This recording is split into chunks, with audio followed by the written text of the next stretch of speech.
Hi everyone, and welcome to a special Technique Tuesday.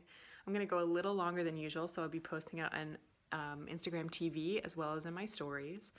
I wanted to give people some coping mechanisms for the new way we're leading our lives. Many of us are spending most of our time in Zoom meetings or recording lectures for students or just communicating all the time using our voices, which is not necessarily something we do all the time if we're in live classes or we're in an office space, something like that. So tip number one, you'll notice that I'm wearing over-ear headphones, which are great for noise cancellation, which is good if your family's home and working in the same space as you, or if you live in a city like I do and there's a lot of background noise. And especially for voice teachers, because we want to make sure that our ears are as primed as possible for listening to our students. So the other problem with these over-ear headphones, I keep saying that, is that it also cancels out how loud you are speaking. So my first tip is to uncover at least part of your ear so you can hear how loud you're speaking. Because usually when we have these over-ear headphones, we try to compensate and speak very loudly so that our students can definitely hear us through the microphone or whoever's on the other side of the microphone. And you end up really fatiguing your voice, especially if you're teaching back-to-back lessons or if you're on long conference calls, things like that.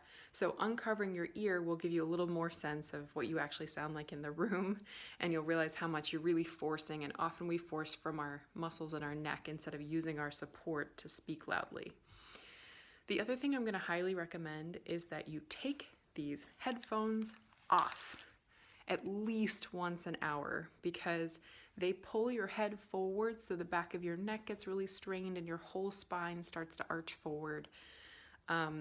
So it's going to cause tension on your voice and on your entire body. So give yourself a break from these headphones every once in a while. And then the last thing I'll say is get up.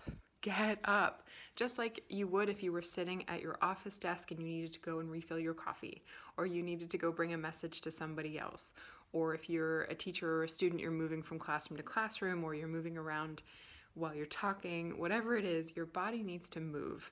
So just like they say for any office worker, get up maybe once an hour, jump around, get your heart rate up, breathe deeply, do some stretches, some side bends, bend over and touch your toes.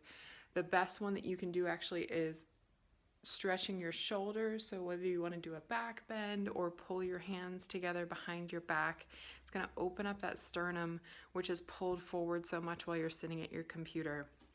And another posture note is, because so many of us are standing up looking down at a computer if we're a student, or you're sitting at a desk pulling your head forward looking at a computer, the best thing you can do for yourself is to remind yourself it's okay. I don't have to completely recorrect my posture for what I'm doing right now. Get the back of your neck nice and long, relax your occipital muscles, bring your chin in so it's perpendicular to the floor, and figure out an angle that works for you, whether you need to put your computer on some books, change where your workstation is, just find ways to keep the back of your neck nice and long.